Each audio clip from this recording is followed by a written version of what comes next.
Welcome to the Wealth Across Generations podcast. Hello, good day, and welcome to the Wealth Across Generations podcast, the podcast where families learn to thrive at all levels and grow together. I'm your host, David Allen. Here we explore ideas and answers to how your family could be more wealthy, successful, happy, emotionally intelligent, and resilient. What we are about to discuss today is a concept that many wealthy families either run their entire course without developing, or they develop it kind of, but not to fulfill the role I'm about to describe. Will and Bill Bonner, authors of Family Fortunes, How to Build Family Wealth and Hold On to It for 100 Years, and a major inspiration for this episode, talk about something called a family stronghold. Their reasons for a family stronghold are simple in their own words. The French Revolution was a good time to be in England. The Russian Revolution was a good time to be almost anywhere other than Russia. The family stronghold is exactly what it sounds like. It is a country home, away from the cities, with a lot of privacy, and free from the presence of nosy neighbors or potential enemies. This isn't the same thing as a vault, like what many billionaires have been building in New Zealand. It's also not the same thing as a massive lake house in an expensive gated community. While there may be some neighbors, you're not getting this property to make as many social connections as possible, nor are you hiding underground to avoid nuclear war. This is a house that may be several miles off a dirt road. There might be 100 acres of trees separating you from the nearest neighboring structure. It might take 30 minutes driving to get to a town larger than 10,000 or 15,000 people. It can be as big or as small as you like, but it should be able to shelter most of your clan without it being too luxuriant on the outside. It should not only be outside major cities, but also it should not be off from any big highways or places where transportation between major cities is busy. There should be enough trees to serve as firewood, usually 20 or more acres of forest is fine if you rotate. You should also have access to well water or be able to collect your own rainwater.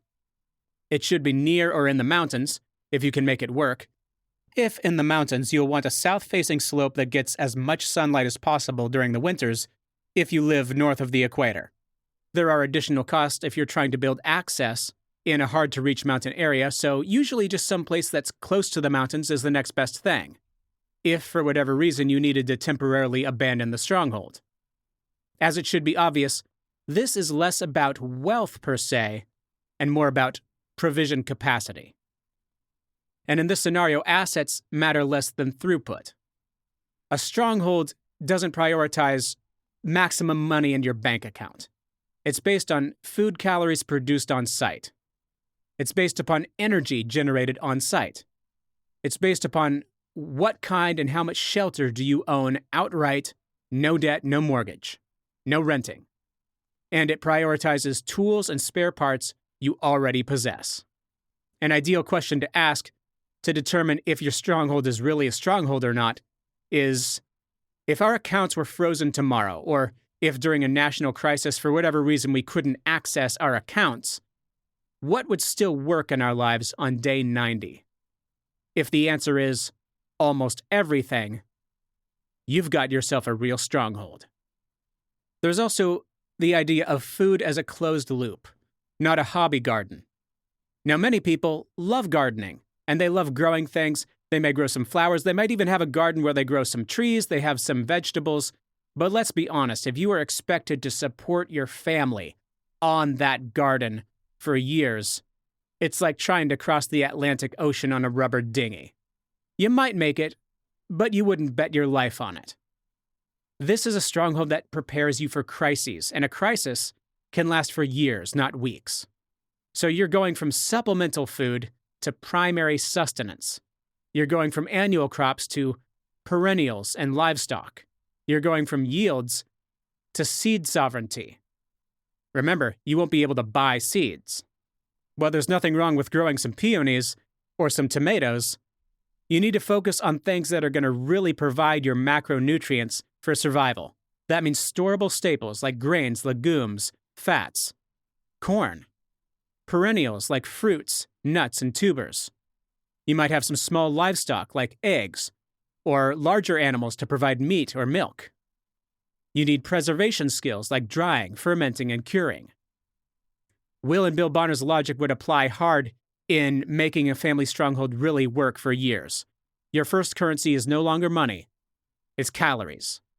You should be able to grow and store your own provisions to survive by laying low as long as you need to.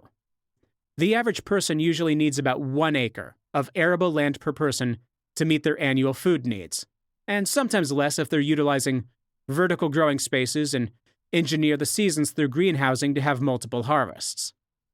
There is an ingenious book published in the 19th century called 10 Acres Enough, which I did an audiobook for, in which a 3-acre garden provided about half of what a 5 or 6 person family needed for their daily needs, and he used 8 acres of peaches and strawberries as a market garden to get the rest. Some people choose to have an expert agriculturist, farmer, or permaculture designer manage and maintain this living capital. So, if you're rich, it doesn't all need to depend on you. However, the more you know, the more independent you will be. So those are the parameters. A house big enough for your clan. That's your nuclear family, your kids' households, and the houses of your brothers and sisters. Private, in the countryside. Few, if any, neighbors. Not too overtly displaying wealth. Not on any major thoroughfares.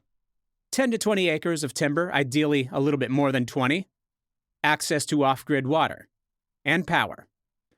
And an acre for every single member of your family or clan of arable land to produce food. And if you really want to be a genius, you can have outbuildings like a shed, workshop, root cellars at least several hundred square feet in size, and I said off-grid power, maybe some barns or housing for livestock if you decide to go that direction. Now, this is not what you would hear on most family wealth podcasts.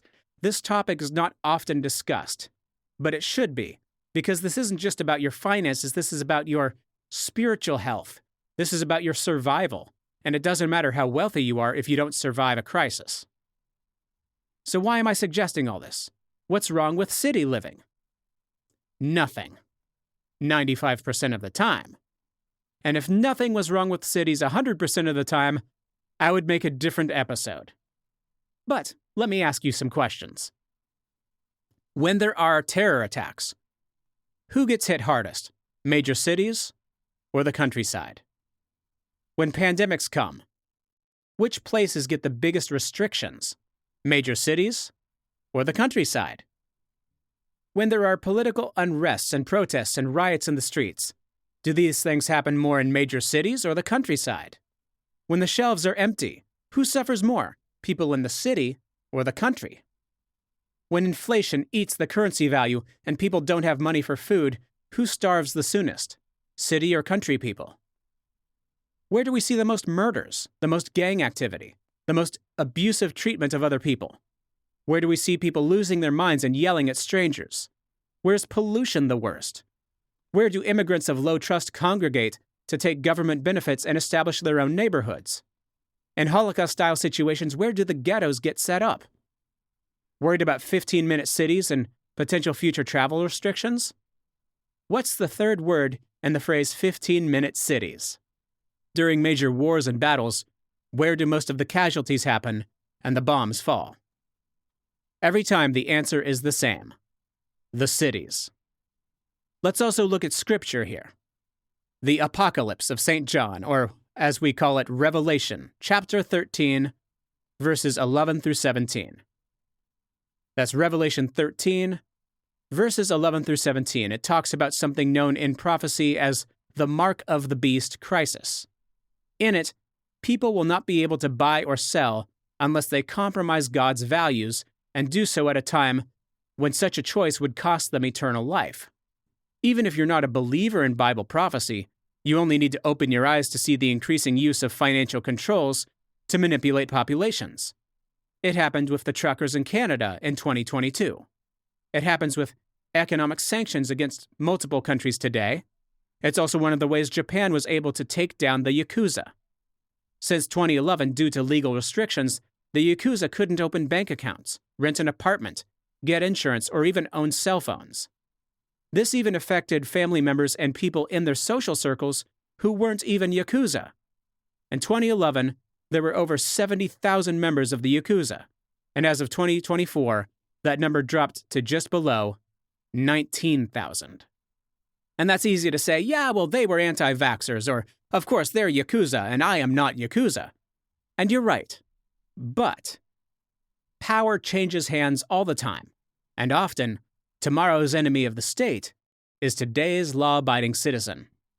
Now, there are a few times in history when being in the country was dangerous, but even during those times, being in the cities was as bad or worse.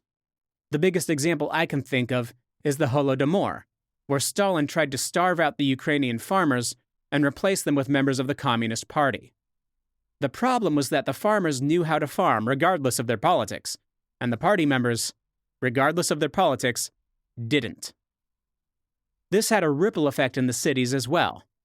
Other examples include Mao's China, but that was more because he nearly killed all the sparrows, which were keeping down the pest problems, and insisted on exporting food during a period of starvation, while he was pressuring farmers to have iron smelters on their properties where crops would normally be. Another example would be Pol Pot. Wow, we're getting a lot of communists here. But that was more because he was just thorough. Pol Pot started moving people from the city to the countryside en masse and working them to death. These historical examples are why I suggest not having the stronghold in town, even if the town is a very small one, and to locate in or near mountains located off of a road nowhere near the thoroughfares between major cities. Now, we've talked about a lot of bad things to avoid as motivations to set up a family stronghold. A lot of bad news, kind of doom and gloom, very black pill. Let's talk about some good reasons to set up your family stronghold. The first thing is that the countryside is good for your health.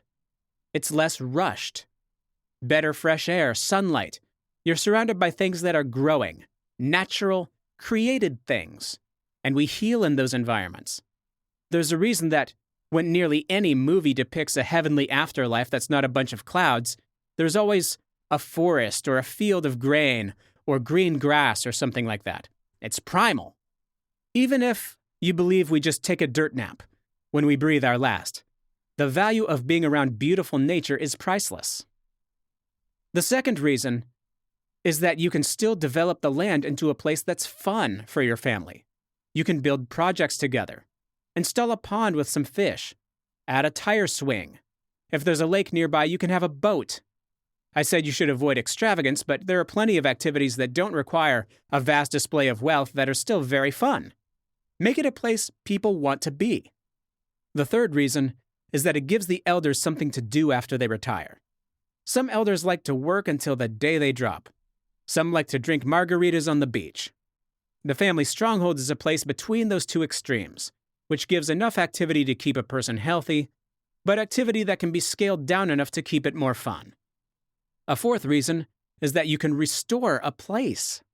If there's a property that was owned before and now it's a bit run down, if you've got some money, you can fix it up and make it nice again.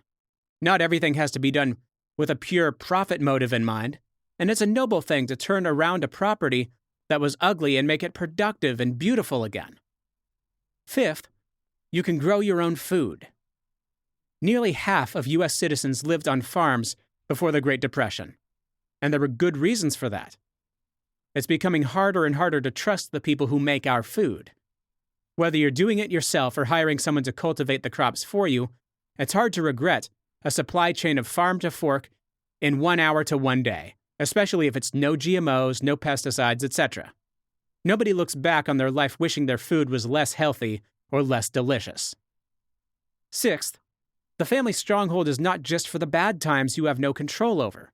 It's a place of recovery for personal emergencies. Everybody has chapters in their lives. Mine typically happen every 4 to 6 years, in which there's a period of transition from one chapter to the next. Sometimes that period is a month. Sometimes it's half a year or more. The family stronghold is a good place for family members to recharge their batteries and rely on the natural and the spiritual for recovery instead of distractions and retail therapy. There's power in that. And if you own the property, your family members can be there as long as they need to. relatively free of worry until they've had enough clarity to decide what's next in their lives. That alone will improve the quality of your family's decisions over 100 years. And then finally, a seventh reason. You'll likely survive. If you and your family can get there, they will survive most any crisis. You've set up in a place people aren't looking for you. You have food to last a while, your own electricity and water, your own fuel for warmth, especially if you live in a place with winter. And your place is intentionally harder to get to for those who would wish to do you harm. Then to top it all off, the mountains are nearby, so there are plenty of places to hide for a couple days if it comes to that, especially if you have a well-concealed mountain cabin out there. So how much food should you have? I'd think about it this way. World War I lasted about 4 years. World War II lasted about 4 years. When Elijah said it wouldn't rain in the Bible, the famine lasted about 3.5 years. The worst famine ever recorded in the Bible lasted 7 years. As far as storable food goes, you would be wise to have at least 3 to 4 years' supply. If you're growing your own food in addition to that, you can likely make it last for 7. If things are still really bad after year 7, chances are it was worse for almost everyone else you can think of. If you want to plan further out than that, you may want to start looking into starting or joining intentional communities of like-minded people and being one of the economic engines that helps it develop. But that's a subject for another episode. Either way, it's better to have your family stronghold and not need it than to need it and not have it. So, let's ask some questions for your family's wealth group. As you can probably guess, your family wealth group is the high-trust family members who you have these kinds of conversations with. Maybe you share the podcast with them and listen to it together, or you listen separately and talk about it later. I invite you, if you haven't yet, to share this with a spouse, close friend, family member, or church group who are committed to ideas like this and simply say, "These are the conversations I want to start having with you." You can ask any questions you want, but some good ones to start with are: 1. What makes you feel the most nervous about living in the city?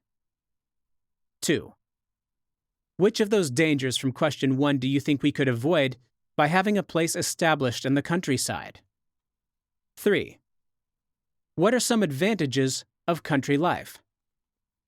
Questions 4 or 5, as usual, are for elders or anyone. Did you or any of your parents grow up in the countryside? What was good or bad about that experience? And how can we utilize your knowledge to be prepared for future disasters? Question 5, also for elders. If we were to set up a place where you can do as much or as little as you wanted with a country property, and we used that as a family retreat, would that be of interest to you? Questions 6 and 7 are for children, or anybody. So kids, number 6, why is it important to have a place in the countryside instead of just living in the cities? 7.